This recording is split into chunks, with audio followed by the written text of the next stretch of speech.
Greetings and welcome to Zimbabwe Daily. This is our program Behind the Microphone, a program that takes a look at the stories that are making the headlines and bring them and look at them in depth. And today we continue to talk about the state of the economy. I'm sure if you took a look at our cartoon today, we said the president is shooting himself in the feet. And to help me unpick what's going on in the economy, I have Professor Mngano here. Professor, welcome. Thank you. Thank you for having me. Um, I just want to go right into it. We saw Professor Mthuli Ncube tweeting, this week about a growing economy. He talks about 500,000 jobs created in the last 4 years and more jobs to be created in the next 5 years under the National Development Strategy 1. What's your own observation? So I would want to put it in an analogy way. What he's doing is as good as a person who is praying over a dead person and trying to put up a brave face and saying this person is alive. That's what he's saying. There's no minister of finance who can break and go to town talking about a growing economy and promising jobs. You just seen what he did. Of course, I will be tempted to talk about it over the weekend when he announced measures aimed at opening the floodgates of imports. Right. He has become a Pan-African Minister of Finance who is taking care of the regional job creation at the expense of his country.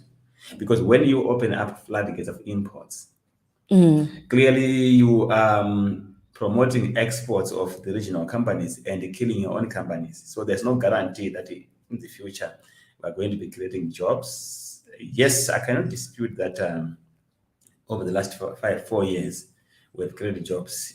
We have seen a lot of work taking place in the construction sector, Right. which obviously talk about in the course of the discussion, where jobs have been created. But are they sustainable jobs? Or these are jobs which are being created, but they're also killing the economy because you are contracting people in the construction sector, you are pumping money in that sector, but you're also killing the economy. Right. So this is not a sustainable growth, which we are seeing. But to say that the economy is growing, that's not correct. All right, that's not correct. Now we saw President Emmerson Mnangagwa coming through and reading out the measures that you're talking about. And for some of us who are lay people, we actually didn't quite understand what that meant. What does it mean if banks cannot lend? What does it mean if the tax percentage rises in terms of our US dollar withdrawals? I heard something like 4%. Even for a layperson like some of us, Yeah, what does that mean? that's a very good question, and I want to thank you very much for that question. So the measures which were announced by the president, all of them, and I will look at one by one, is just to help people to understand. Please. It's as good as putting poison on a sick patient who is in a ward in a hospital. Right. And already that has taken the person into the intensive care unit right now as we speak. And you also see the follow-up by the Minister of Finance is adding poison to the same person. But now let me explain what I mean. Let me start with what you actually raised, particularly the suspension of lending. Now let's contextualize. What is the background? The president is saying that businesses are sabotaging the economy. Right. And they are borrowing money from the banks to flood the black the market. black market, and the rate is running away. Is that correct? The answer is no. In economics, it's a very simple subject. You look at the figures from central bank. They show us that as of 31 December 2021, central Right. bank reports in the monetary policy report for February 2022. 250 billion RTGS were lent out to private sector. And out of that 250 billion dollars, 190 billion RTGS, which is 76% of the total lending, went to production sector. Broken down as agriculture 28%, distribution 10%, financial service sector lending amongst themselves 6%, mining 6%, distribution also taking quite a significant share of 10%. So when you have 76% of the money going towards production, you can't say that the money is going to black market. It's going to production. I see. That is why you see now when the lending was suspended, you saw letters from companies saying that we can't give you any advance payment because our source has been cut. It tells you that the money was going to production, it was going to the farmers. So these are players in the value chain who are lending money. Now, the 4% goes for others, then 20% goes for consumptive expenditure. That is the category which has got temptation of going to the black market, which is consumptive. And that Okay. is $50 billion. But it doesn't mean that when you lend someone to consumptive, they're going to buy foreign currency. Because you can borrow money to pay school fees, Right. it's not going to black market. You can borrow money to pay for cement. Maybe you are building and you are short of money, you borrow money from the bank. So that 50 billion, all of it is not going to black market. But of course, there's part which is going to black market because people borrow to speculate and they sell when the rate is higher. Right. Then they make money. But I want to say this: you cannot burn the house because there's a troublesome rate. Right. You put a trap to deal with the rate. So that is the issue about the suspension of lending. But what are the effects of that? I think the audience might want to really understand that. The first one is that you are disrupting production. So you cut production because the banks, remember, we're coming out of COVID-19 and the banks don't have cash flows, they have cash flow mismatches. So Right. they go to the bank to close the gap and working capital. Then you suspend it. So you've taken out the lifeline from you. So you are going to have shortages of supply of basic commodities, which was already started happening, showing in agri phase. Right. Then you have prices going up.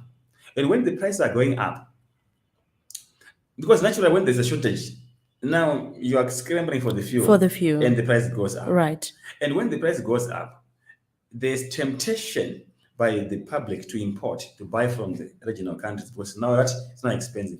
Now, before even we see people buying from the region, before we even see the regional companies also preparing themselves to sell to Zimbabwe, Right. what does the Minister of Finance does? You open up the borders to say, now, finish the whole business. What was Right. given, what was obvious that when you suspend lending, he thinks in his allegations, in the statements, that the business is sabotaging. There's no one is sabotaging government here because when you suspend lending, there's a shortage. Right. So in their insinuation, they think that there are some stocks which are being held by Suppliers. suppliers I see. to cause Okay. artificial shortages. There's nothing which is being held back. Do you know what the business is going through right now? There's some companies which were drawing down on overdrafts, and they also cut off. So when you have an overdraft which is being drawn down, and if it is cut off, any income which comes through is taken by the bank Definitely. Yeah. because they want to stop, they want to help to avoid default and the non-performing loan, right? Right. So those companies, how are they going to continue supply? Nothing is going to happen. So what are the macroeconomic effects of that? Insolvency, company closure, job losses, increase in informal sector, no job creation, by the way, job losses. And you're going to see increase in imports, which has already been permitted by government. And what are you doing? You're also removing the duties on foreign imports. And you know, we can't compete with Zambia, we can't compete with South Africa, but you're giving them more incentive to kill the local industry. So we're going to see more ballooning of the informal sector and the drainage of the foreign currency from Zimbabwe to the region. When the foreign currency is being drained out, what happens? Shortages of foreign currency as well, and the rate will continue to run away, and inflation will continue to run away, and it will collapse. Our collapse of the economy is very imminent. It's very imminent unless government made a reversal of these policies. You raise an exciting point, another measure on a 4% tax on foreign currency. Right. You know, at some point, you know, when you think as an economist, you sometimes you beat your head and say, "Am I still okay? Right. There's something wrong with me," because naturally, when you have an informal sector, which is 80% of the economy, which is holding foreign currency, if you want to do financial inclusion, Right. you want to bank foreign currency, you must not put any punitive measures which discourages the banking of that money. Now, if you put 40%, 4% in tax, if I bank my money, and when I'm transferring to you, I pay 4%, or when I'm doing it with the draw on the ATM, I pay 2% on foreign currency. You are clearly telling me that don't Keep your money. put money in the bank. Yeah. Right. So that is a very tragic. But I'm just being reminded, I missed one very critical point on the lending. What is the implication to the banks themselves? The banks, they derive income which is in the region of 35% to 50% coming from interest rate, from deposit, from loans. 35 to 50%. Let's take 50%. So imagine banks are not going to be having that income of 50%. Right. They're going to collapse. And the same banks, they also derive income of, on average, 5% from foreign currency trading. Now, this 4% is going to discourage money from going to the banks. Right. Now, the other point which I also want to add is that our major driver of demand for foreign currency, which was never written in the books of economics, because we are a peculiar country, the major the demand for foreign currency is in economics. When you read economics, it's a demand for imports, right, and also payment of dividends, and some external transfers, like when you are paying some the remittances to your families if you are in diaspora. Right. Those are the source of demand of foreign currency. So if you have Nigerians in Zimbabwe, when they are sending money to their families in Nigeria, it's also part of the demand of foreign currency. Right. But there's nothing in the books of economics where they talk of demand of foreign currency for value preservation. There's nothing. When we were at University of Zimbabwe, we've never seen it. We've never taught that. But we're now teaching them because Zimbabwe is in a peculiar situation. Now, right. That demand of foreign currency, I believe, for value preservation is the biggest. Right. What does that mean? It means that when you get your money on your wallet, mobile payment platform, or in the bank, you immediately change that money into foreign currency. Because you know that if you keep it, you're going to lose value. Right. So that demand is for being done by everyone. Whether you are from ZANU-PF, you are from CCC, there are no angels. The moment you get your money, it's not about patriotism, it's about economic reasoning. Right. So people are, and now the informal sector is, according to World Bank study, which was done in 2012, has got 5.7 million people in 2012. In 2012, we were not yet highly informalized. Right. So let us use that 5.7 million as a baseline, right, for argument's sake. So the formal sector where the government is putting rules, well, the informal sector don't have ZBC. They don't listen to ZBC. They don't listen to statutory instruments. Right. They don't care. So those are it's about survival. It's about survival. Yeah. They are selling this, they're changing it. They're selling this, they're changing it. Right. That's where the casino economy is. And the government cannot control that market because you can't arrest 5.7 million people and put them in a jail. You have no capacity of the jails, you have no capacity of manpower. Central bank, even financial intelligence unit, cannot supervise who is transacting what in the informal sector because there's no capability. The banks, which are part of the infrastructure, which might want to use what you call know your customer or know your clients, KYC, they cannot do it because these people are not banked. That is where the casino is taking place. So the measures put by a president cannot address this issue. You can only address the formal sector if you do two things. You raise production, you create formal jobs, and people live that informal sector. And these people are linked to the economy through formal transaction. When the economy is booming, they become agents of the formal sector. Right. Then you can formalize them. The second thing which you must do is to remove distortions in prices. You cannot have three prices for one commodity. You have the black market rate as a price of foreign currency. Right. You have the interbank rate. Black market about $450, for example. Interbank $281 against $1 US. You have the official auction rate, which is $173 against the US dollar. Right. Now, let's go into the basics economics. Assuming a price of a loaf of bread is going for three different prices, what happens?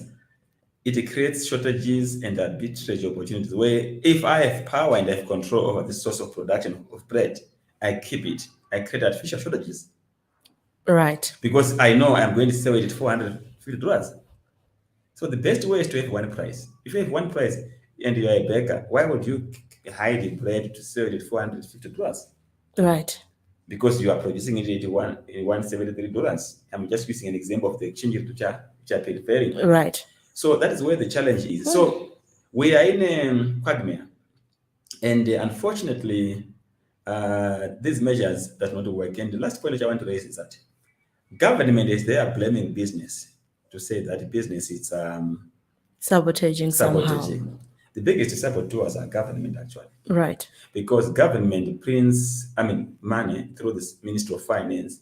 Right now, if you look at their current budget, they have $34 billion going to construction work, and Right. $116 billion going to agriculture.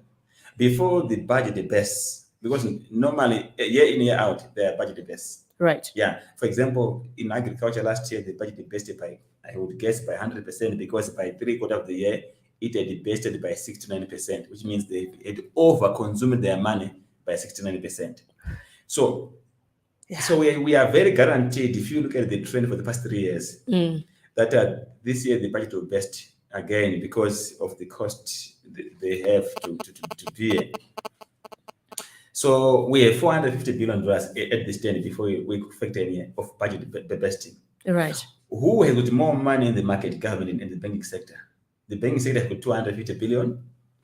Government has got $450 billion going to construction. You are paying a Chinese money for building your road, and the Chinese will definitely go and buy foreign currency, but they don't go to China with Zim dollars. Right. They pay Zimbabwean contractors.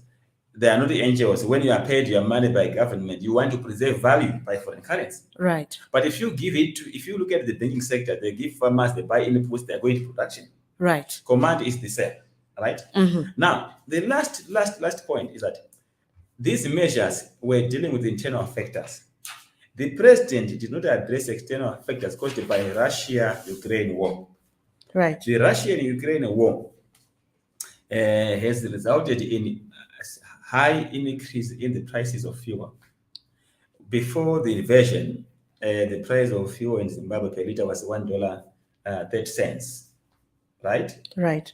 And now it's $1.71. So you know what it means. If you're in production and fuel has gone up, it causes what we call cost push inflation. Right. For you are everything going to be else. adding cost to your production. That's why you see even the prices when they're going up, it's a combined factor of local challenges and also external what? Challenges. On the fertilizers, they've gone up by 100%, from $600 a ton to $1,200 a ton. Those are the things that some of us don't understand. Exactly. So it means fertilizer. How are we not able to produce fertilizer? No, we have no capacity. Our capacity is 30% in the domestic production. Okay. We need 340,000 tons of fertilizers. We are producing 30%. Our technology is antiquated. And even if we want to build capacity, government is not even buying local fertilizer, because these guys who are in contract work with government are connected to the powers that be.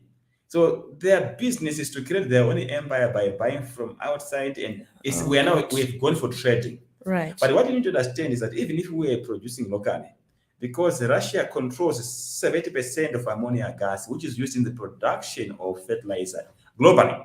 Okay. Because of the disruptions, the sanctions, the cost of fertilizer has gone up. There has been global shortages of fertilizers. And also you see now the famine of other chemicals which are used in production, pesticides, have also gone up by 100%.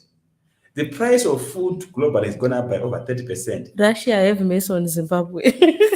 You see, so now you will expect government as part of their measures, for example, because one of the major drivers of the cost of fuel is taxes. Right. I can tell you that the model of pricing of fuel, over 50% of the cost of fuel are taxes. So when you look at the price of $1.71 of fuel, you are guaranteed that between 85 cents to 90 cents of that cost is going to taxes. Right. So government was supposed to have waived some tax heads to say, as government, we are taking a knock. So we want to maintain our price of fuel to remain at $1.30, Mm. so that we don't have a cost on the business and the production cost should not go up. They have refused. They have not done anything on that. So No, when you government don't is certainly not willing to take not on any willing at cost. all. So when you don't attend to the real factors which are affecting your economy, it's as good as putting lipstick on a frog to Right. make it a beauty queen, by the way. You can't do that. So they're ignoring it. They say, no, we can play around this frog, we put it some lipstick, it doesn't change. Right. So that's where the challenge is, in as far as But this. somehow it feels like every single policy, every single statutory instrument that is put out by government is aimed at punishing the ordinary person at the at the Yeah. end of the value chain. You're So quite right. I don't understand. You're quite right. And now, I would have thought that when government, just to buttress what you're saying, when they have put these measures, instead of them appreciating now, finally say, these are the consequences. Because when you put in policy measures as a policymaker, the next thing now is to say, what are the effects? You will look at the market response. Right.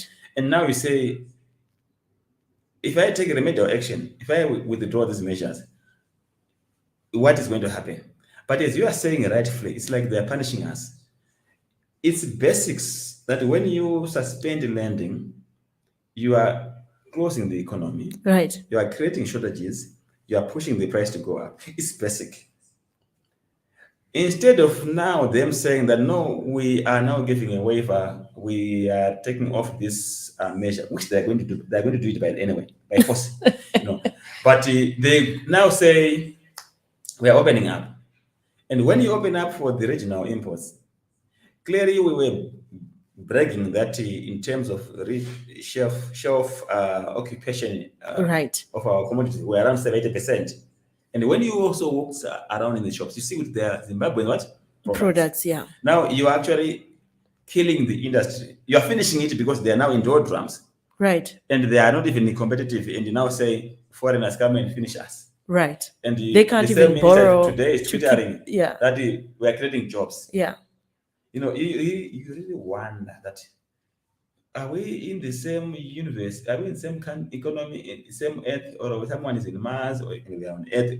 Where are we missing each other? Right. So we have a real tragedy, to say the least, that the policymakers are lost. But I want to put a verdict that I am convinced beyond reasonable doubt that before the end of May this month, Right. they will reverse these policies. You feel? I've seen that Minister of Finance has already gazetted some of the statutory instrument external Right. gazette. Yes. But I don't see them holding on. It's like, you have a stomach, right? I've said in finance, we say finance is the stomach from which the rest of the economy feed on. Now imagine we cut off your stomach, you are dead. Right. So they've just cut the stomach of the economy. Of the economy. And there's no way you can sustain. Banking is very simple, my sister. We all practice banking every day. You receive money, you give someone money. Right. With your friends. Yes. Imagine from today, no cent is coming to you. No income is coming to you. No pay is coming to you. No gift is coming to you. How are you going to live? And can you sustain? It's like fasting. Yeah. It's like, say, let's fast because we have no food. Wait for the time when you have food. You are signing a death sentence. So right. I believe that they are trying to put a brave face. Indeed. And the brave face is temporary. Unfortunately, I feel like we have people who are arrogant in our government. And I think that would be a major factor that would just refuse us to move. What you are predicting may not actually happen because there are people there who want to, they have a point to prove. We have seen the bond note, for example, when the whole bond was introduced, we were told that it's 1:1. It took over a year for them to 2 years for them to then agree that it's not 1:1. We've also seen a scenario where they introduced statutory instrument 33 or something 133. in the middle, 133 in the middle of a pandemic. We also saw that during the period of 2009 to 2013, there was sort of trust that people were having in the banking sector, people began to bank their money, and that was sort of improving with time. But now with these measures that have been in place, I don't see myself activating my account. I don't see myself wanting any money that I make anyhow to go into or within the banking sector. And we've got people who are arrogantly saying that the economy is booming. We have situations where we're told everything is improving, and yet the $100 bill that used to get me certain things is not able to get me those things now. I just want to read a few comments that people have been sending just before you come through, Professor. And Brian says you can't rig the economy, short-sighted government. Oris is saying they make a mess purposely, then amend it, and they then become heroes. And I think I want to dwell on Oris' comment. They make a mess, they make people desperate, and then they look like they are coming to become our saviors when they are the ones who are creating this mess. How do we deal with this? Yeah, so your summary is very correct. Let me accept that. And also If I was observations. your student at use it, you would get me some proper Yeah, marks. I'll give you some distinction on that one. But I'll say what? They've done a lot of atrocities when it Right. comes to the economy. But the one on suspension of lending, Right. I've never heard it. It's as good as taking up a roga and say that I'm a hero. You want to demonstrate that you can change things. These Yeah. prophets who come in Or and say, bury me under the ground for 3 days, then exactly, that's dig what me they are up. doing. Okay. So this one is, I think we need to put it in its own category Right. in terms of madness. That this is the highest level of madness, where Minister of Finance, who should advise the president, and his governor clearly misled the president. I am saying deliberately because I know it's custom that the president does not write a report. Right. It's written for him, and he believes his advisors, and he takes it out and presents it. And I would want to dwell on his key advisor, as Minister of Finance and Governor. The history which you have given me in terms of their arrogance and their insistence that they will ignore, is not going to happen this time around. And I wanted to bring me back here. Right. End of May. I would definitely I will do tell that. you that I told you today. Today's 15, right? 16. 16, right? 16 May. Let's record it. I don't think we'll reach. Not I don't think. I know. If I don't think, I'll be confused. I know we'll not reach 31 May when we are holding our breath. That Right. we will not open lending, and you would want to sustain measures such as charging 4% tax on foreign currency, and you expect that foreign currency will find itself in the bank. No, I don't think that will sustain. Now, they opened the borders Right. to punish local industry, Right. to discipline local industry. Right. It's like you beat your own kid. The kid is making noise, it's crying because of the pain, and so you're making noise, you're beating against the kid, you are killing the kid. Right. Because you need to understand why the kid is crying, and now we withdraw whatever you are doing. So I am clearly convinced that they are going to have an egg in their faces. With their arrogance, yes, they are putting up. You can even see they've gone on media, Right. trying to put up a breakfast. Governor of Central Bank, the Minister of Finance, Yeah. and these other economists who are just crying, singing for their supper, try to be seen. It's not going to work. I am telling you here. Bring me back end of May. And we see the president does the pronouncements, then there's a ministerial statement that comes to explain the measures. And I feel like everything is just hurried. There's no consultation. There's no real, professorial kind of insight into the pronouncements that are made. And now we need to then say, peradventure, they are listening in.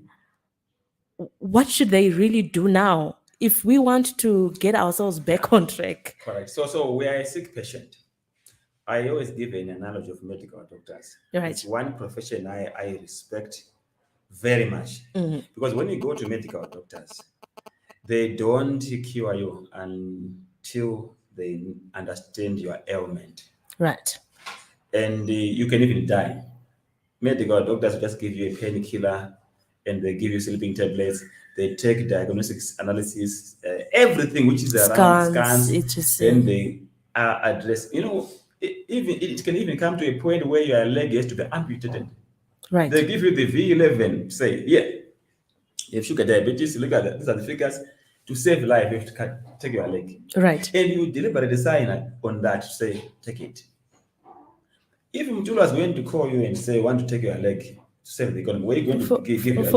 Why? Because there's no record that there's evidence that we should take our leg to save what? Right. The economy. Are we together? Right. So to answer your question, what should be done? First, we need to do proper diagnostic. We are still living. But the first thing to do right now is to suspend, to withdraw all the settlements, suspend them with immediate effect. Because we need life. We cannot discuss and do dialogue when we are not breathing. Right. It's like we have gone down the water, swimming. Right. We are You're under the underwater. water and you're holding on. You can only hold for a few seconds and you have to get out or else you die. Right. I, for one, if you follow me on media, I have been able to pronounce certain forecasts which have come to pass. Right. From the bond note. Mm-hmm. I was very clear that this is not going to work.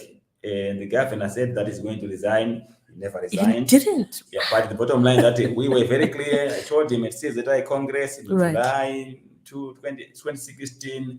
I was one of the speakers, and I was very clear that the governor, this is the wrong turn. And I can take you up to the Zimbabwean dollar. I was the first one to go on a local radio station when Mtuli announced the local currency on 25 June 2019. Right. And I made it very clear that there are no 6 conditions which must be satisfied. This is economics. Right. We need to speak economics. And we actually don't know what currency we're using. If you tell somebody that I need something for, if you say RTGs, it's a payment platform. It's a real-time gross settlement platform. If we say bond, that's what. But then Mtuli said it's no longer bond; it's now money. It's confusion. We don't have our currency. The easiest way to answer you that if you go to South Africa, they have land. You can get it from the ATM. You can get it. So ours is we don't have a currency which is clearly. So we have a pseudonym, pseudo-currencies, right. Pseudonyms. But what I was saying about prophetic is that I was very clear that the Zimbabwean dollar is going to collapse, and by March 2020, go and check on the internet. Right. We're going to go back to US dollar. I said March 2020. I went on that radio 5 times. They were asking me that you said it's going to come back. Are you still sure? Even in mid-March 2020, I told them March is coming back. Right. And here we are. March 2020, Governor of Central Bank then said we can now use the US dollars. And they went on even to put the Finance Act, they are charging tax in US dollars, right? Right. Now, with that record, and we are academics, we are from the University of Zimbabwe. I would think that the government would say, here are our academics from our own university. Let us hear from them first. Is our doctors of the economy who does diagnostic analysis, who does specimen tests and scans, and tell us the root causes, symptoms, and the solutions, the prescription. Right. And let's hear their brains. So Americans, officials, government will never do anything until they are advised by Harvard University. Right. South African government, they send to their universities, they have think tanks in universities, issues by issues. By the way, you know what is very important in economy? If you go to a university, every faculty is representing a sector of the economy. Have you been aware of that? So if you go to the faculty of agriculture, that's agriculture. Right. Yes. Faculty of business, that's commerce. Right. Faculty of mines, engineering, it's mining. Yeah. Engineering. Faculty of law, that's judiciary. Right. Faculty of education, that's higher education. Social scientists. There's no sector which is not represented by the medicine. That's health. Faculty by the university. So why are we getting lost? Why don't we go to the authorities in a particular issue? Then they give us their views. You get from the University of Zimbabwe, you go to other universities, you compare notes, then you make a decision. You make them sign confidential clauses that what you are discussing is confidential. Yeah. And you don't make mistakes. We don't like it when we are now, I'm telling you that bring me end of May. And I'm telling you, when you bring me, I'll say, I told you, they would have reversed. And do you think I like it? Because what is happening is affecting me. Right. But when I speak, they think we are oppositions. But we are academics. Right. Even if I'm in opposition, I'm speaking the correct thing. So you must understand it and be able to make a decision as government because you are serving us today. Right. So we have a tragedy. Because what they are dealing with are not the root causes. They're These dealing are the with symptoms. What right. I've told you about the distortions are one of the root causes. Production, they are talking about, is the root cause. Corruption are the root causes. Politics are the root causes. How do we do those issues? That's what they Right. must be getting from us. Right. Yeah. Okay, Rose says April 2022, 2019, economy will resurrect like Jesus, said the president, Emerson Mnangagwa. I'm not too sure if the resurrection of Jesus took this long. And I'm hoping that as you have highlighted, we've got the issue of politics, we've got the issue of corruption, we've got the issue of going back to the root causes of our challenges in order for us to give a proper diagnosis. But people have been saying we need to register to vote and vote for change and make sure that we put in different leadership and stuff like that. And I'm not exactly sure, even if we've got a different leadership, if we are going to be able to really unknot all these knots that have been put in place. Now, realistically looking at Zimbabwe, should Yvonne sit at the realms of power today? What would be or what should be the first step that I take in order to get the people back on track, in order to give back the people at least a quality kind of life that in ordinary at the baseline should be having? That's a very good question, and you will want to make me cry because that's what we're waiting for since independence. Right. And some of us, we have never tasted good life.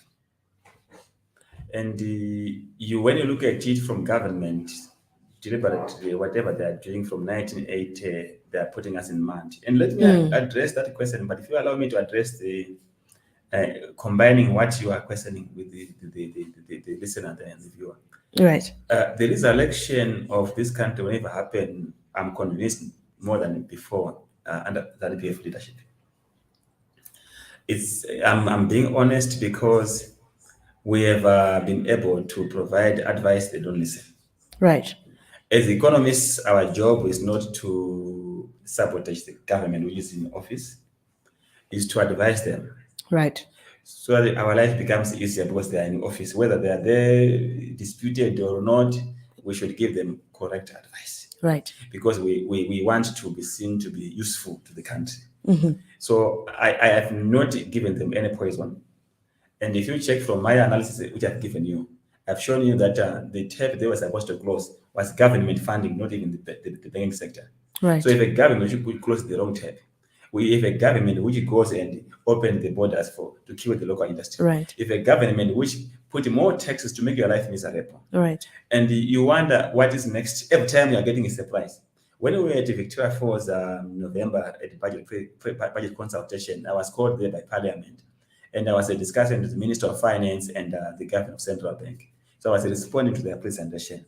After I've shown that what they were doing was wrong, which we are talking about here, the wrong funding model to agriculture and construction, and I predicted that by June, the exchange rate will be over 1:400. They laughed at me.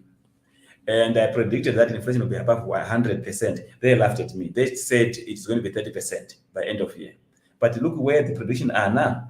We've now exceeded 400. And it's on the record. It's on the internet. You can go and check. You check on local news day. You see it there. So I don't see government of ZANU-PF addressing our problems. Now coming back to the issues you are raising. You've won now in power. Yes. I've replaced ZANU-PF. Yeah, replaced ZANU-PF. Yeah, but before you replace, people need to understand we need change. Right. At elections, I want to make it very clear because we are going to election to choose leaders. So I think we should not be apologetic about this. Right. You know, when you have a team which is scoring on goals, that team must be removed. I must be very honest with that. Let's follow the coaches. Right. Coaches are very smart people, like medical doctors. They replace those who score on goals. Mutule scored many on goals with this government. Right. Now you are in office now. What you must do first to deal with corruption? I've said there are 3 areas which must be addressed. Right. It's corruption, it's politics, it's production. There are many points which we can address, but I don't want to make them many because sometimes we lose focus. We lose focus. Yeah. Corruption. Do you know how much money we are losing every year on corruption? 2.8 billion US dollars every year. And we cry of sanctions. Yet we don't want even money from IMF and World Bank because we have enough money which we are wasting. We spend $1.8 billion through illicit financial flow, which gets through the border, out of the border. Gold, you know. Right. And have you ever heard about that lady Lithium. who was arrested at the airport? What happened to Henrietta. her? Nothing, you know. So gold is going out, and you hear even the Minister of Finance speaking that we are losing so much billions of dollars in gold and doing nothing. Right. So $1.8 billion plus $1 billion minimum, which is being wasted in state-owned enterprise and ministries, no accountability. And you can see it from the Auditor General's report. Right. So if $2.8 billion amount of money which could be made in the production and the economy is taking, and you don't want to go to any IMF, don't want to cry about sanctions. So Right. we would need the new government coming in, My and Zimbabwe government, must focus on that to deal with the corruption, and the money is working. Now, in terms of production, why don't we have production taking place? It's because we have distortions.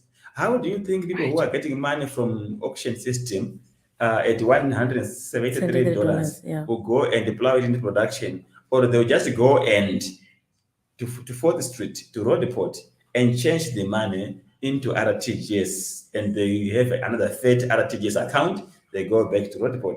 They make over 100% profit. Right. By just changing money in a split of seconds. Yeah. So it means the money which we are having is being wasted. There's a bridge infrastructure called corruption because you are allowed to get from the auction through corruption. Right. And that money you are using it as a casino economy and now trading foreign currency. Right. You are not going to production. In South Africa, when they go and get the money from the central bank, they go and buy equipment, raw materials, because there are no opportunities for trading currencies. Right. So production is being enhanced in South Africa. That's why they can supply the whole of Africa. The same applies with Zambia. They are very productive and very competitive. So we're talking about what? Production. Right. But the other means of creating production is also to have predictability in terms of policies, right, consistency, credible policies which are demand-driven. Government must develop demand-driven policies, not dictatorship policies where you just come and announce policies which does not make any sense. And once you see that they are misfiring, then you now say these three commodities are now excluded from suspension of lending. Who does that? What was the rationale of suspending those items? Anyway. They were corruption, right. Because already, what was the criteria you used? Because lending is lending. Right. Right. If they are lending and they are creating, why are you leaving them out? Right. So we need demand-driven policies, sound policies. Policies, we want ministers in the new government to shut up. You hear our Minister of Finance is speaking every day, issuing a statement every day. The governor is doing the same to an extent that his popularity has reached Somalia and South Sudan. We don't even know neighboring ministers of finance. I don't know Minister of Finance of Zambia personally. I don't know I'm an economist. I don't know Minister of Finance of South Africa. I don't even need to know him. Why do I need to know him? Right. But ours is known as far as Somalia, where they talk too much. Whenever they are talking, they are spitting venom on the economy. Nothing there. When he writes his statements, he's spitting venom. This statement over the weekend is venom. Every statutory instrument is venom. So we want the ministers of finance when they should act like a board of directors. Right. Because they are overseeing the economy. Yes. Right? They provide leadership to the economy. For the business, who are management for the Zimbabwe private company. Are we together? Right. They are the management. So you put policies, you go to holiday, you watch the policies, how they are working. You don't follow them every day. Have you ever seen a board member, a good board member, who would sit in a meeting if a board resolution, then you follow management every day? You are interfering. Very much. You're not giving them breathing space to work. That's how it must function at a national level as well. I'm talking about production. Now, last point on politics. Let me address President Mnangagwa on this one. Because he's still our president. President Mnangagwa is a liberator. He liberated this country. And there's no history which can be written in this country without his name. At his youthfulness, He went to fight the war and he escaped death, Right. as we hear. And I would believe that the intention of that bravery was to have democracy, which we must have today. But what is happening in his government under his leadership, where you see that in particular Triple C is being shortchanged of the equal rights like any political party like ZANU-PF to have space to campaign, to have space to conduct its business, is very, very, very dangerous for the sustainability of the economy. Because once you are in government as president, you become our president, and you would want everyone to run behind him. And I'll give you a South African example. When South Africa, once ANC win elections, DA, EFF, they have their issues, they have their rights to raise voices.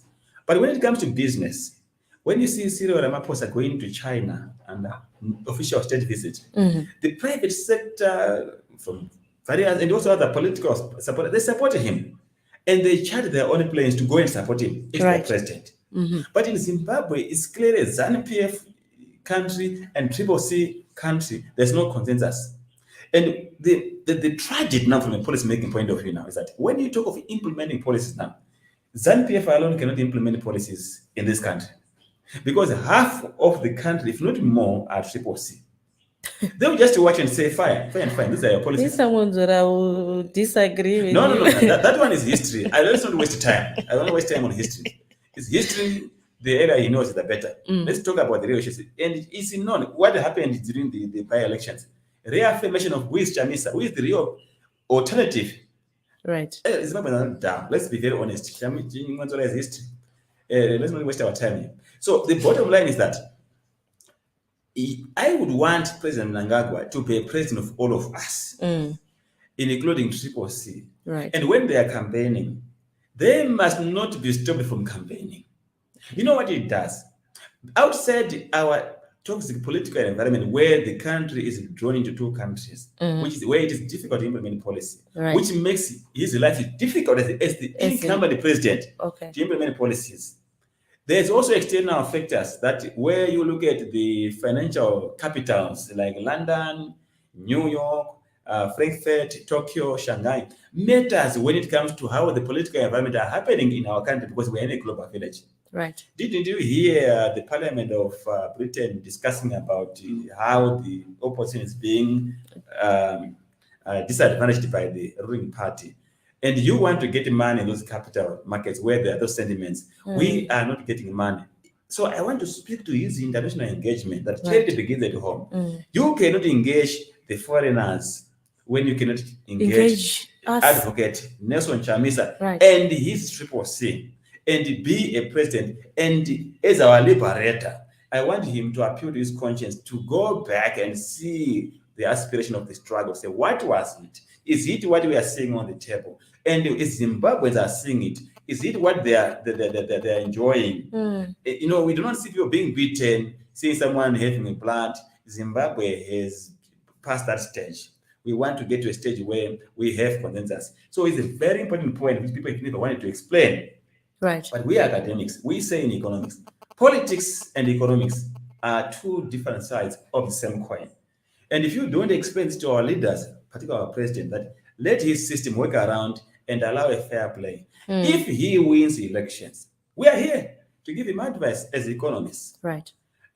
He must win undisputed, and the whole system should have seen it. And clearly, it makes life easier for him to run. Now he wins. He is the only government. There's no unity government, but he's struggling to run. He said, I'm being sabotaged. How can you be sabotaged when you are the president with all the powers and the instruments to do saboteurs? And how do you deal with the people who are disgruntled? So if opposition win, let it be done honest, nice play. Then there's no negative things around this country. We need to move forward. This is now over 20 years we're now. electioneering. 20 we're years in from election mode. 1998, and we cannot afford as Zimbabwe, the most illiterate people in the continent, to be hamstringed by politics, the guerrilla politics, the yesteryear politics. No. And we've lost a whole generation. We've lost the whole generation, and even this current government. I would get worried, when you see the president announcing policy over the weekend, which means he's not resting. I don't even think he's rested. He's not resting. It's not good for his health. You Right. want him to sit back and see everything working. Right. And he is directing, but not see the president over the weekend announcing policy measures. And the next weekend, you see Minister of Finance announcing policy measures. Firefighting, it means no rest. Right. No one is resting. They are not resting. We're not resting. So who is going to rest? No one. Right, Professor Mgana, thank you so much. Hanzina Matigimu. Mr. Surplus, is he a real professor of economics? I think that's a question that I asked you. Are we really getting professorial kind of input there? Had you guys as Zimbabweans, you guys as Zimbabweans takatadze to deserve this? And the leader says he is being sabotaged. Yes, this is Rose coming through. Thank you so much. We also have Albert. Well said, Prof. Mugano. Time to take the bull by its horns. Indeed, definitely, we need to take the bull by its horns. Ronald Sandaraki says, I'm right there with you. Thank you so much for being a part of this conversation. And Willie Israel, Kwanzi, back to 2008. Yeah, we are back. We are back. We are back. You remember in 2008, there was something called an animal called Bakose, where the central bank governor, then Dr. Gono, opened up and began to import commodities to feed this nation, Right. central bank. And the Minister of Finance, Professor Mutunu, has copied the same Bakose, but this time around, he said, use your money, Yes. waste foreign currency which we have, throw them down Limpopo, throw them down Zambezi to Zambia, do whatever you want. Let's kill our own industry. We are back to 008. Whether the Minister of Finance is a true professor or not, the bottom line is CV is massive, it's enormous. He used to be my role model, Professor Mutunu. Right. Before he became Minister of Finance, I aimed this CV, well educated, one of our brands in terms of education.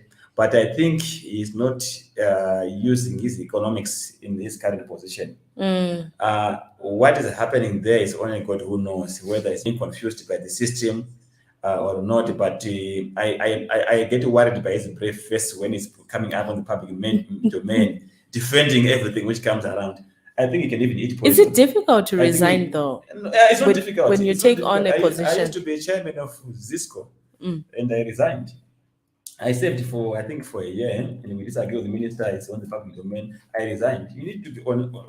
You need to have honor to say, I cannot go on if it's not working the way you think you can do your work. Right. For Professor Mutunu, I think you need to also call him here and ask him to say what's going on in your head. Because what he's producing to us, even a person who have done shown our history at a higher level, will be a better Minister of Finance under this current stage, what we are seeing from him. Hanzina Takawira Mkundi, what does the professor say about the example given by Governor? Hanzi Dram Razar Samvura Takufara Hosepipe.